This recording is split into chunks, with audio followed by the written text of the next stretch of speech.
Porteurs d'un message de paix, les élus de la ville-province de Kinshasa ont sensibilisé les jeunes étudiants de l'université Simon Kimbangu à intégrer l'armée en vue de contrer l'ennemi de la nation. Cette descente qui vient appuyer l'effort de guerre initié par le président de la République Félix Tshisekedi vise à éveiller la conscience des jeunes afin qu'ils cultivent l'esprit patriotique en ces temps d'agression. Avec eux, nous puissions voir comment est-ce que nous devons aider notre jeunesse par le biais de nos étudiants à comprendre ce que c'est l'État, à soutenir le pouvoir en place, en l'occurrence le commandant suprême, le président Félix Antoine Tshisekedi Tshilombo.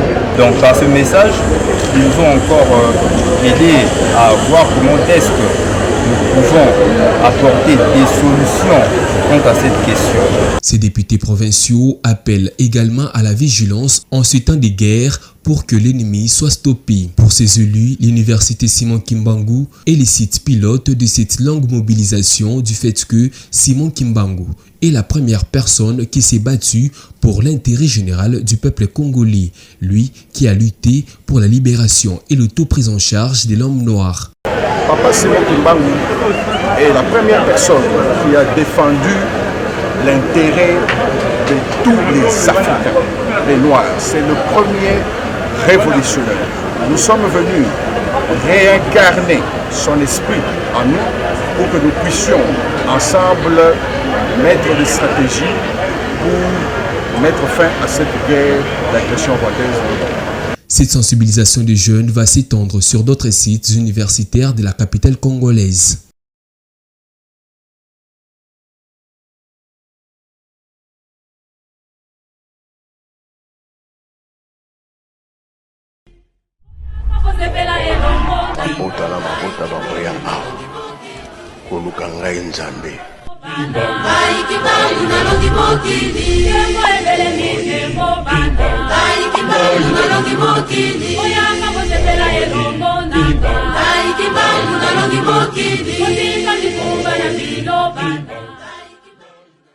Okoma tata mwana pe tata molimo santu, bienvenue chez nous. Merci na batu tout balingaka émission Kimbangu Nzambe, rien que la vérité. Merci à tous nos abonnés, merci na bato balingaka émission na biso pote awa émission Kimbangu Nzambe ezali na ba émission moko oyo ezali vérité, oyo eza pona ko éveiller mutu, oyo ezali ko bakisa mutu implice. Donc bandeko nanga merci na to tout basabona. Vraiment, les lots de makambo lisusu est important. Pour biso to la makambo ya important. Le 27 mars, na université Simon Kimbangu, to yambaki ba député provinciaux de la ville de Kinshasa. Ba yaki bakutana na recteur Papa Charles Kisolokele kiangani Tracy pona kosolola na ye na makambo oyo ezoleka na mboka. Nazoko tiela bino ba image boko mona boko comprendre likambo oyo bango bayeli.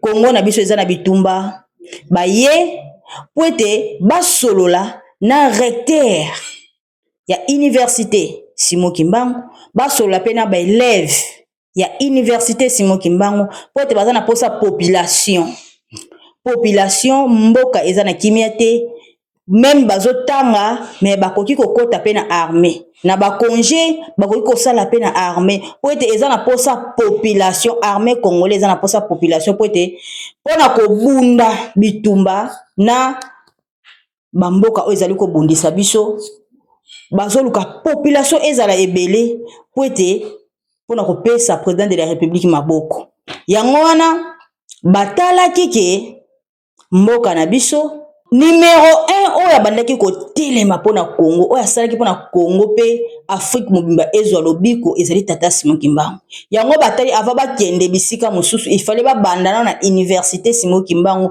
poko mona jeune recteur Papa Kisolokele Charles kiangani Tracy alors ta bazo mona ye bazo ko mona mbala moko batata bazo ko mona mbala moko tata Simon Kimbangu kiangani yango na ba ye basolola na ye tala baza ko benga infumu.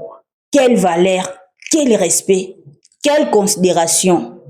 Donc Papa Tracy ayebani déjà na kati ya Congo et puis partout dans le monde. Université Simon Kimbangu ezali nulle part ailleurs. Eza déjà likolo makasi. Oyo ezoya na civilisation na makambo ya malamu pe ya kitoko.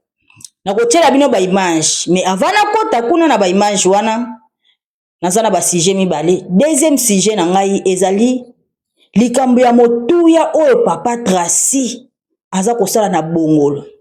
Bongolo ekomi na niveau mosusu bandeko na nga. Soki mutu aza kosala likambo ya malamu ifo tolobelaka yango.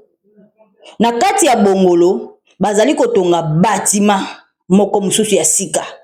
Na batima wana na se nango ekozala na ba bureau ya ba chorale, ba bureau ya ba pasteur, ba bureau ya ba mama, ba activité nyonso église, ba bureau nango ekozala na se.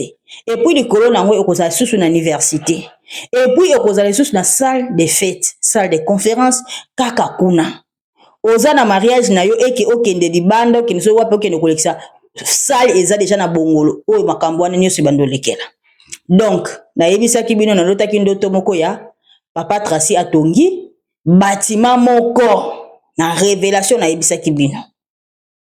Tongaki bateau boko kitoko yaza ko sala papa Simon Kimbangu kianga nazo conduire ye toza siko na yebaki te ke na bongolo déjà kuna baza kotonga lelo papa Tracy asomi ba matériel oyo pena ke abi ye moko na volontaire numéro 1 abi misi mbongo na ye asombi ba matériel asombi donc aye na mutuka ba na ba saki ya ciment ba na ba matériel pona musala etomboma ekende liboso et puis tozana na ebandeli na kotia ba image bokomona niveau ya civilisation, niveau ya image, wana bijou ba ko bimisa bandeko nanga nazoki yango déjà na révélation. Mais na yebi ke eloko moko kozala na moderne. Avant na continuer na kotiela bino ba partie ya ba image botala et puis to continuer sujet na biso. Voilà bandeko nanga bozwa temps ya kotala na bokebi nyonso. Merci beaucoup. La guerre d'agression rwandaise dans la partie est de la République démocratique du Congo ne laisse pas indifférents les membres du cercle de réflexion des députés provinciaux de la ville de Kinshasa. Ce mercredi 26 mars, ces élus de la capitale RD congolaise ont effectué une descente à l'université Simon Kimbangu de Kinshasa dans la commune de Kalamu. À leur arrivée, ils ont commencé par rencontrer le recteur magnifique de cette alma mater dans son cabinet de travail pour lui expliquer l'objet de leur présence dans cette mirobolante université. Après les échanges, Papa Charles Kisolo Kiangani Tracy les a fait visiter les travaux de construction du bâtiment administratif de la paroisse de Bongolo où se trouve l'USK ainsi que les laboratoires bien équipés mis à la disposition non seulement des étudiants de la faculté de médecine mais aussi de la population. Ces représentants du peuple et les recteurs Charles Kisolo Kiangani se sont retrouvés par la suite dans la grande salle du nouveau bâtiment pour y rencontrer les étudiants qui les attendaient. Après les mots d'introduction du recteur suivi de celui de bienvenue des étudiants, le président du cercle de réflexion des députés provinciaux de la ville de Kinshasa, Ronald Kisamba, et ses collègues ont précisé qu'ils sont venus pour sensibiliser les étudiants de l'USK sur le patriotisme. Après avoir répondu aux préoccupations de ces futurs cadres du pays, le chef de la délégation, le député Ronald Kisamba, s'est livré à la presse pour signifier l'objet de leur présence dans cette université kimbanguiste.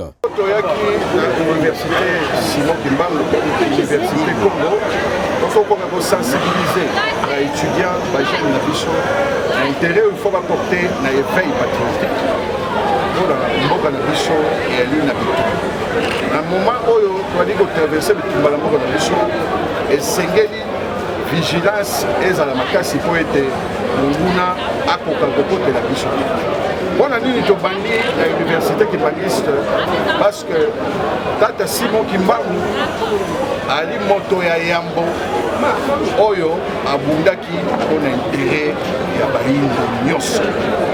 Tata Simon Kimbangu alobaki moto mwindu akokoma mondele mondele akokoma motoïde. Yango likambo tozali ko vivre tozali na période oyo tozosala passation wana yango tina ozali komona bitumba tango nyonso parce que moto mondele alingi to changer le personnage était d'où toye kosenga réincarnation na kati ya molimo na biso ya tata Simon Kimbangu.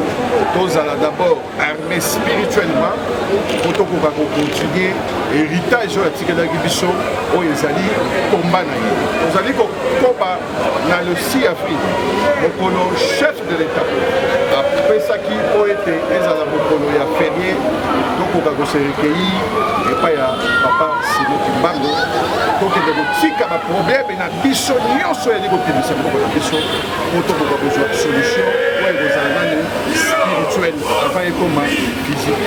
Toyambami awa na esengo epai ya recteur fumu kisolote de tracé nde ayambi biso na kimia po tokoka kosapre masolo. En soutien aux militaires au front des forces armées de la République démocratique du Congo, ces élus provinciaux de Kinshasa ont également exhorté ces étudiants à s'enrôler massivement dans l'armée. Accompagné du secrétaire général administratif et financier, le chef des travaux révérend Eric Muguru Alueso et d'autres membres du personnel de l'USK, le recteur magnifique Charles Kisolo Kilikangani a pour sa part profité de cette occasion pour appeler les étudiants à soutenir le président de la République, Félix Antoine Tshisekedi Tshilombo. Nous avons reçu les honorables députés provinciaux de la ville ici à l'université Simon Kimbangu, où ils nous ont apporté un message de paix. Nous avons réuni les étudiants et même le personnel administratif de l'université pour qu'avec eux, nous puissions voir comment est-ce que nous devons aider notre jeunesse par le biais de nos étudiants à comprendre ce que c'est l'État, à soutenir le pouvoir en place, en l'occurrence le commandant suprême, le président Félix Antoine Tshisekedi Tshilombo, pour cette dure épreuve qu'il est en train de traverser en particulier et tout l'État en général. Donc par ce message, nous devons encore aider à voir comment est-ce que nous pouvons apporter des solutions quant à cette question. Et l'université Simon Kimbangu est une très grande institution avec des étudiants brillants. D'ailleurs, ils nous ont démontré de quoi ils étaient capables. L'objectif pour nous était d'éveiller la conscience de nos étudiants et de réveiller un peu l'esprit patriotique pour la bonne marche de notre pays. Ces députés provinciaux de la ville de Kinshasa ont bénéficié d'un accueil chaleureux. Ils ont quitté le site universitaire de l'USK avec de bonnes impressions. Leur passage est désormais inscrit en lettres d'or dans les annales de cet établissement universitaire.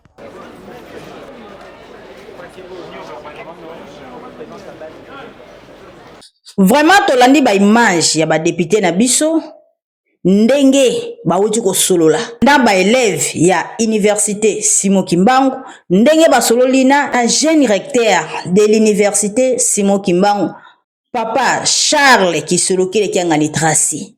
Vraiment bomoni ba image eleki kitoko makasi tozokota sikoyo na ba image ya travaux oyo eza kosalama na bongolo tokota kuna bozwa pe susu tango ya kotala ngo bomona makambo kitoko oyo eza koleka na bongolo bomona vraiment mosala ndenge ezali kokende donc ezali esengo na biso bolanda.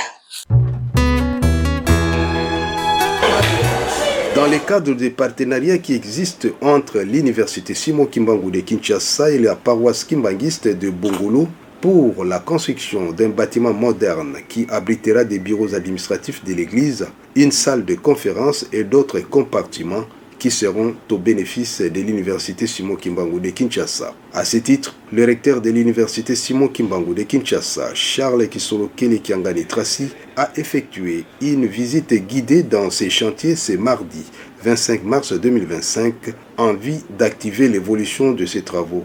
Raison pour laquelle quelques matériels de construction et un lot important de sacs de ciment ont été offerts par le recteur de l'université Simon Kimbangu de Kinshasa sous les vigilants du pasteur communal de la paroisse de Bongolo, les révérends Bazei Diomanzungo Séraphin et le membre de son comité de gestion. À la fin de cette visite, le recteur de l'université Simon Kimbangu de Kinshasa, Charles Kisolo Kilikangani Tracy, s'est livré à la presse. Nous avions procédé à la remise des matériaux de construction.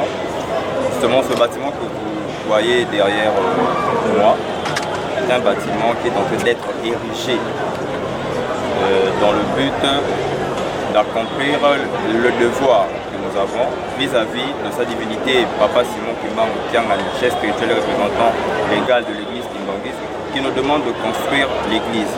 Et nous, étant dirigeants de l'université Simon Kimbangu, nous ne devions pas rester indifférents quant à cette demande. Voilà pourquoi le comité de gestion de l'université Simon Kimbangu ainsi que toute la paroisse, nous nous mettons à pied pour pouvoir accomplir le devoir que Papa Simon Kimbangu nous a recommandé. Bien sûr que nous avons une vision qui est très claire. Et d'ailleurs, ce bâtiment abritera une grande salle de réunion, des bâtiments administratifs, un autre laboratoire de physiologie, comme nous le recommande l'ordre des médecins, et pour ne pas oublier un grand auditoire. Par là, vous comprendrez que l'université Simon Kimbangu a besoin d'accompagner l'œuvre du président de la République. Et l'université Simon Kimbangu s'inscrit au développement de toute une nation. L'université Simon Kimbangu s'inscrit également à la vision de Papa Simon Kimbangu qui nous a recommandé d'envoyer nos enfants à l'école. Voilà pourquoi nous posons tous ces actes pour que nous puissions répondre à la question, notamment du président de la République, de pouvoir accompagner la République, de pouvoir accompagner l'État, le gouvernement, et pourquoi pas aussi pouvoir apporter une touche de plus à l'œuvre salvatrice de Papa Simon Kimbangu, qui nous demande notamment de construire, de bâtir l'église, car aujourd'hui la jeunesse que nous avons au sein de l'université Simon Kimbangu, c'est cette jeunesse-là qui sera l'avenir de demain. En principe, nous avons une très grande faculté de médecine humaine au sein de l'université Simon Kimbangu et nous en prévoyons avoir une clinique universitaire sur les sites. Mingi, Nathan et Lelo, vous voyez que ça la contribution, que sa contribution à l'issue. La Lingoma ya Papa Simon Kimbangu Kiangani, sur l'université Simon Kimbangu. La bande de Moni, les collaborateurs, dans ce bazar pénible, à ma droite, vous avez l'académique, à ma gauche, vous avez l'administratif, vous avez le pasteur communal, donc pour le terrain, à la paroisse à Bourg, qui est par exemple en Atikali Simate, vous voyez découper sa contribution à l'issue. Na botongi bâtiment oyo bozomonisa eza bâtiment moko ya monene oyo toyebi ke na makoki oyo toza nango lelo lobilobi ekopesa biso vraiment fierté makasi ekopesa même plus na kati ya paroisse oyo ya Bomo. Alors oyo nakosenga na bandimi ya église kimbangiste mobimba tozala nsima ya Papa Simon Kimbangu Kiangani tosala misala oyo azosenga biso tosala pamba te na kati ya misala wana tokosala biso na foi na biso toyebi ke toloba mapamba. Et ça fait contribution pour la République démocratique du Congo parce que biso toujours quand baba étudiant, je peux savoir mailler les pour la lobby bangolais baza à venir et par ce message, je dirais que les étudiants puissent nous soutenir, qu'ils s'inscrivent dans notre vision. Car tout ce que nous faisons aujourd'hui, c'est pour que nous puissions leur mettre dans des bonnes conditions. Eux, en retour, puissent apporter leurs connaissances acquises ici à l'université Simon Kimbangu au profit de toute la nation. Voilà bandeko bomoni niveau ya considération oyo Papa Tracy azanango na peuple congolais. Niveau ya considération Papa Tracy azanango na Congo. En tout cas azali susu Papa Tracy obino boyeba kité. Akomi mutu mususu. Azala ba pouvoir mususu. O Papa Simon Kimbangu Kiangani déjà pesi. Bofingi mingi bozuta ko finga tangwa ko chola etangwa kuli babiloko wana nyonso distraction nyonso atika ki ayiko comprendre qui yeye aza ko sala musala batata baza ko conduire ye tala université bomoni université et puis bomoni considération na kati ya Congo niveau ya considération niveau ya valeur.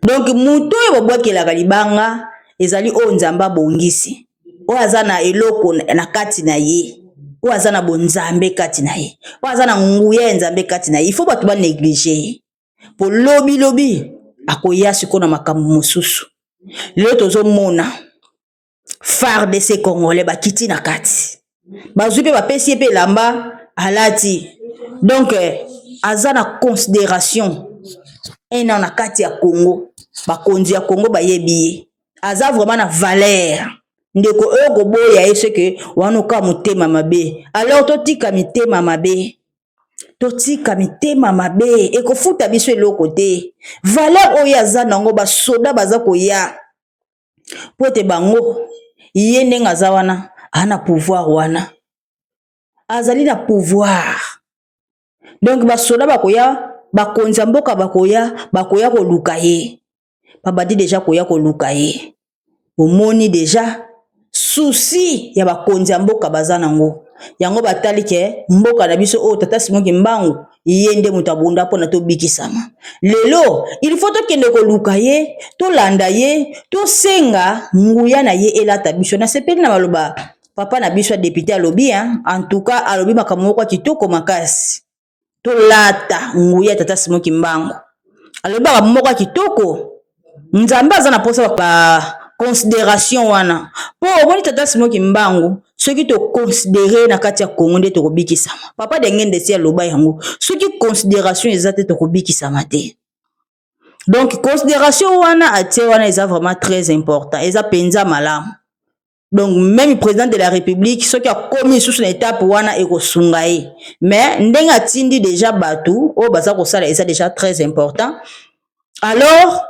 tomoni ba image ndenge bayaki da université ndenge pe jeune recteur papa Tracy ayami bango na ndenge pe apesi bango appui na ye ayebi ke na kati ya université ndenge eza wana ba élève o baza kuna bakoya bakopesa maboko donc eza na commentaire mingi na kopesa pona mambo na te po bolandi de ba image nyonso ndenge ezali alors a mérité ba respect papa Tracy azo mérité ba valeur na ba respect po so bozo boya kopesa ya yango seke bozaka mitema mabe peuple congolais ba konza mboka ko ba reconnaître ba opesa ba valeur na ye e bongo bino musala waza ko sana bongolo tala ndenge ezalaka kala na ndenge ekomi lelo c'est différent il faut tondimaka mutu na ba œuvre o aza ko sala o église kimbangisi eza ko tonga te église kimbangisi ezo tonga te lelo toza wapi université oyo eyebani mokili momi université Simon Kimbangu wana musu eza te pe ezoya na nouvelle civilisation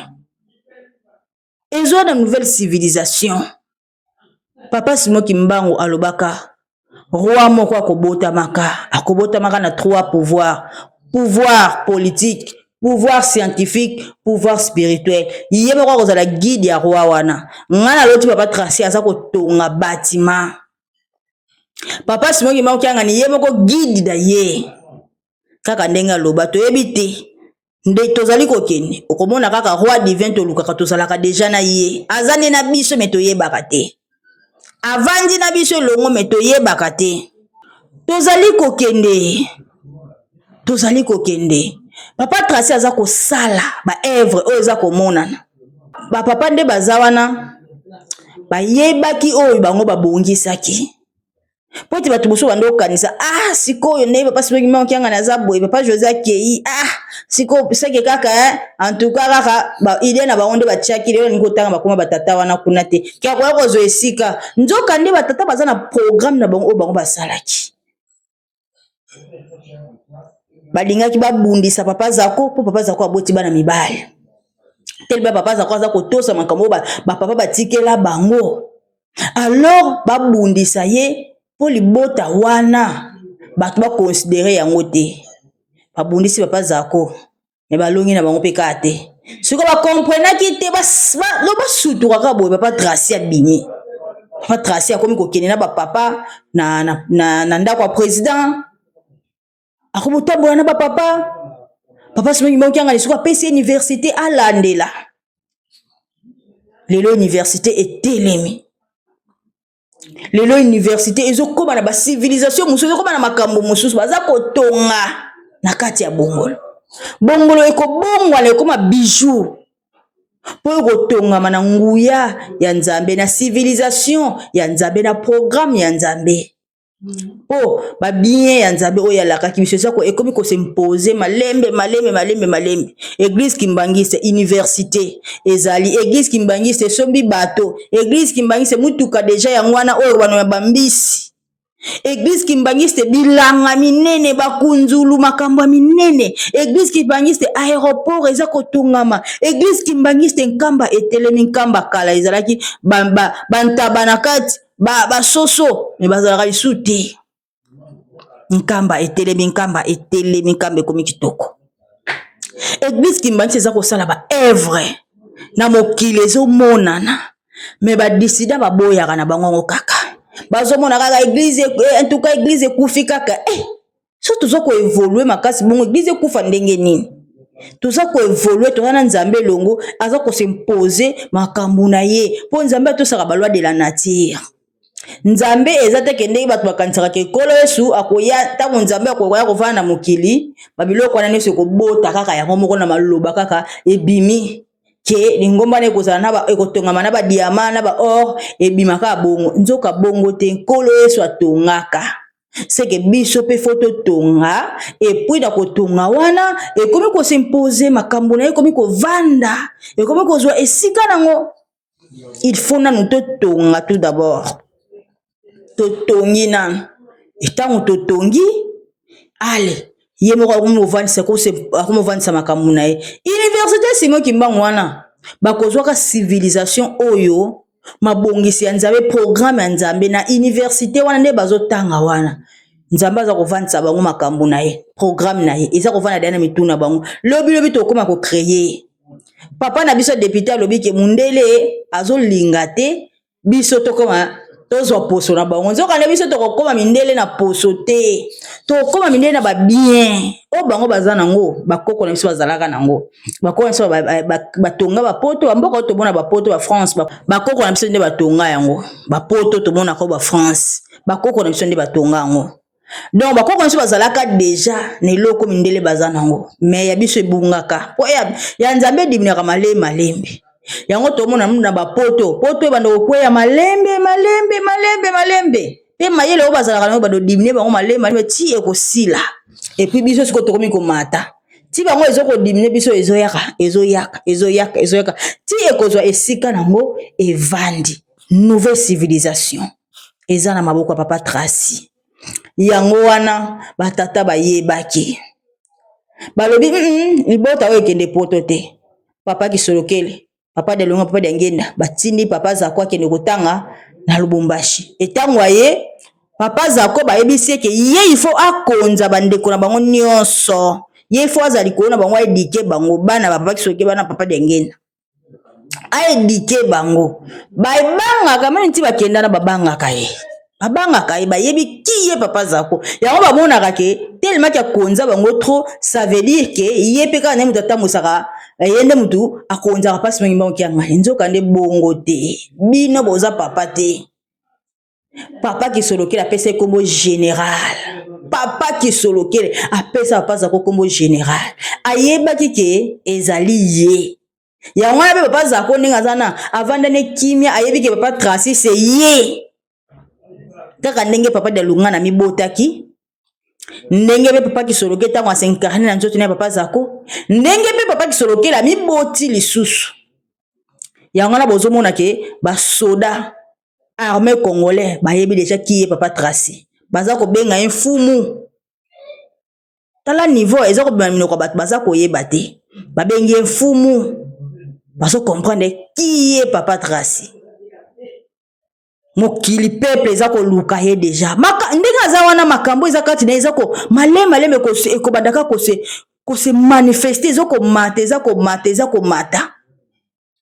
mata ndenge tata sibongi mokyanga na zako tambusela nguye ezakati ebanda ko mata malembe ti akokoma na niveau oyo banzabe babongisela makambo abimisi mbongo na poche na ye abitala kisa volonté ya musala penza etelema oyo mwana moko te otoyoka o basalaka boye kutu ekitala kutu eloko mwana ya papa ntele asali tomoni na ntele mpe toyoki te tozelaka toyoka mpe tomona rien mwana papa ntele asali boye eza te mwana papa ntele kutu asalaki eloko moko boye kutu ezobeta bomoni esika étoile ezali bandeko nanga étoile batu balandaka ngo na yebisaka bino tala siko étoile eza kolanda déjà papa Tracy.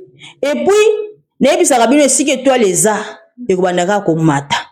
Bomoni papa Tracy aza na ye mwana batata 26 baza wana bakoki pe koluka bango me baluki bango te bake koluka papa Tracy. Vous comprenez? Bayebi de yake na libota wana en tout cas kuna ne makambo ezali. Papa wana bakenda na moi ke lete luka bango te. Baza na bango na besoin na bango te. Bango nde baza wana ba batu moko bando sila malembe po nkambe koza na concurrente. Église moko te koko kana nkamba. Bangunza bazalaka makasi bakoma bakenda basila. Ezinda ndenge pe 26 ekosilaka. Bakokoma dimanche moko intintani boye kotika 100 000 na sani siko boza na 50 nzambe. Voilà tout le mois parfois 15 nzambe baza na kati wana 100 000 francs bakokabola ngondengeni po bango baliaka ka wana suka bakokweyaka bane loko bane fort mo bakosala te oyo kosimba le bake Paul Dibu ya tellement que mindele ba missionnaire o babundisaka lingomba ya nzambe bayaka ko financer ba mbongo po ete asala ka concurrence na nzambe bako financer po ye ba financaka ye ba mindele ba baza ko financer ye baza ko apuyer ye batata na nyoso bomona kana ba puyaka ba mpa mindele les mindele pena ba komona pena ke baton toza ko apuyer po ete ba kweyisa nkamba bango me bazo koka na bango te suka ba olemba bango bakolemba bango po bango ni baza ko financer bango ba mbongo ba missionnaire oyo ba missionnaire obundisaka bango ndi baza ko financer bango ba mbongo mais suka ba osani ni bakolemba kamba ekotelemaka po kamba ezoko kendeka hold nkamba eza na nyonso aéroport nkamba eza na kunzulu bilanga nkamba eza na université nkamba donc on senti que nkamba eza na tout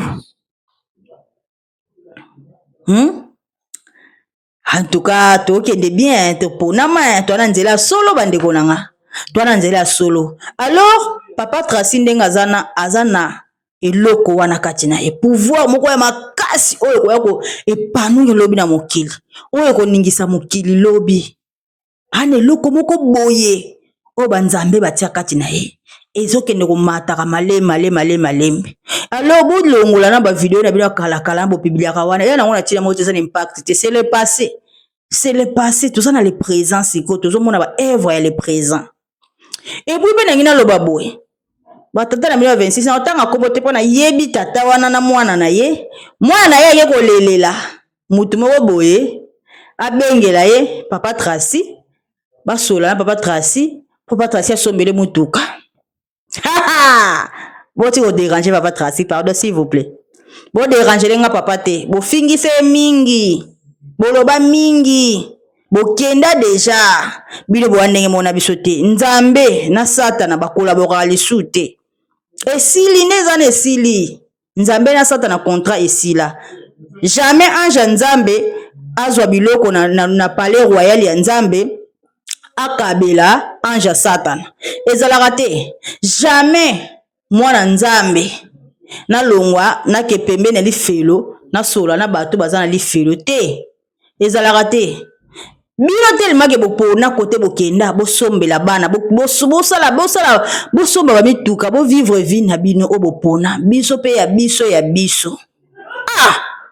moi pour la princesse de Nkamba na sengi mutuka te na sengi ba papa te ale bino bato bona lifelo bilongola eloko oyo eza na trône ya nzambe bazwa yango bapesa na lifelo simba te botika bodéranger papa te botika papa aza ko avancer papa aza kokende nguya eza komata kaka mokili koyeba mokili kososola ye bokosimba mitu boko regretter papa Tracy biso pe toza wana kaka pona kopesa ye maboko alors oyo azosala mokili faut pesa ngo valeur bakimbangiste totika hypocrisie totika motema mabe po ete likambo soki ezomonana il faut tolobaka papa Tracy ayeka lelo aye me bato mosusu bamikolo baza bana elo implice bango babakisi te bo comprendre bato mosusu baza bana implice bana baza ba o batikala mwana nini asali déjà iloko ya motuya we sepelisi lingomba et sepelisi papa Simon Kimbangu kiangani bazate à part papa Tracy pour comprendre à part papa Tracy bana musu bazo ya kosala des désordres alors botika papa Tracy asala musala na ye botika ye aza ko évoluer papa ngai papa Tracy vous êtes à féliciter. Félicitations mon papa. Biso toza na sima na yo. Biso tokolanda yo. O balobaka tokolanda yo. Tokolanda yo ata otikali yo moko papa. Tokolanda yo ata bango baboyi na bango. Mais biso déjà to yebi déjà oyo nzaba bongisi. Étoile esika ezali kokende. Donc tokolanda yo tokopesa yo maboko. Tokopesa yo maboko papa. Kende vraiment liboso. Musala eza ko monana veut dire rien à dire. Mutako tia tembete, mutako tia motema mabete, oza ko évoluer. Tant tozo mona ba évolution, il faut to sepelaka. Eza esengo na biso. Musala o tata Simon Kimbangu alobelaka na 21. Yango eza ko évoluer na tango. To komi na tango ango. To sepela. Oh là là. Vraiment, en tout cas, na linga kina ila bino ba image yo, bomona, bolanda. Eza très important. Toko ko lekisa ngo bongote, eza ba image moko ya motuya, eza ba image moko ya important. Toko lekisa ngo bongote, yango na yaki de bandeko, to landa, to mona ndenge évolution eza ko kende. Vraiment, toko senga pena ba félicitations na bino imona na ba commentaire. Eza vraiment important. Merci beaucoup tout le monde, à la prochaine. Bye. Mabota la mabota bamoya awa koluka ngai nzambe Ai kibangu na loki mokili, kembo ebele mi kembo